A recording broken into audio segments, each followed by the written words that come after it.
Y vamos a rematar con una sevillana, que es un canto al Niño de la Virgen. Sirve como ofrenda también en las misas, con lo cual alguna vez nos la oiréis. Aprovecho para deciros que los que vayáis o tengáis el gusto de ir a los Camilos, bien como voluntarios, bien porque os apetezca o bien porque este domingo queráis ir a misa allí, a la capilla de los Camilos, vamos a hacerles a los abuelos una misa de villancicos a las 11 de la mañana. Así que estáis también todos invitados. Bueno, sin más preámbulo, vamos a empezar con Madre en la puerta del niño.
Si veis a alguien por el suelo, es que estas sillas se resbalan una barbaridad. Para ir con un vestido como esto, son criminales. Bueno, vamos a hacer carita divina. Un villancico por tanto.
nos ha costado a todos.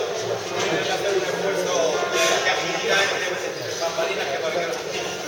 Bueno, vámonos con Sácame del Pozo.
Y a ver si ya nos ahogamos de todo.